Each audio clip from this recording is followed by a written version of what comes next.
சிம்மராசி அன்பர்களே, கோசார செறிவானது வக்ரகால பலன்கள். உங்களது சிம்ம ராசிக்கு 8ஆம் இடமான மீன ராசியில் சனி பகவான் அட்டமத்து சனியாக சஞ்சாரம் செய்து வருவது நீங்கள் யாவரும் அறிந்ததே.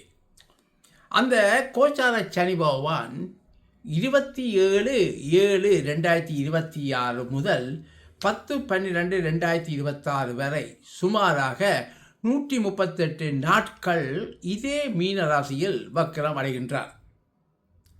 உங்களது சிம்ம ராசிக்கு 6, 7 இந்த 2 வீட்டுக்கும் அதிபதியாக வருகின்ற சனி பகவான் ஒரு பாதி நல்லவராகவும் மறுபாதி தீய பலன்களை ஓரளவுக்கு தரக்கூடியவராகவும் காணப்படுகின்றார்.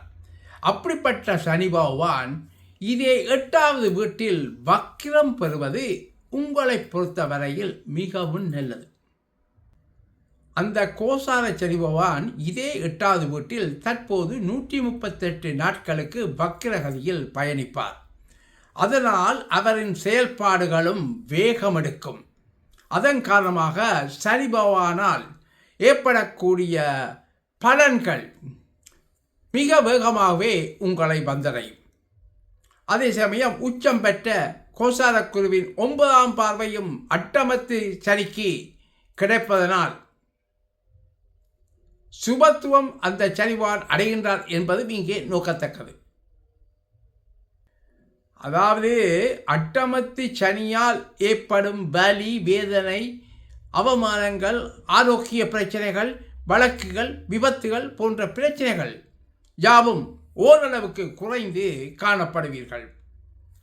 அதே சமயம் ஆயுள் பலத்தையும், வெளிநாட்டு பயணம், வெளிநாட்டு வாழ்க்கை, எதிர்பாராத அதிர்ஷ்டத்தையும் கூட சனிவான் தருவார். மேலும் கணவன் மனைவியிடையே இருந்து வந்த கருத்து முரண்பாடுகள், ஒற்றுமையற்ற நிலை மற்றும் பிள்ளைகளுடனான உறவு நிலை போன்ற விஷயங்களில் ஓரளவு நல்ல முன்னேற்றம் ஏற்படும். வேலை தொழில் செய்பவர்கள் மத்தியில் உண்டான பிரச்சனைகள் சகலதும் ஓரளவு குறைந்து காணப்படும். நல்ல முடிவு எட்டப்படும்.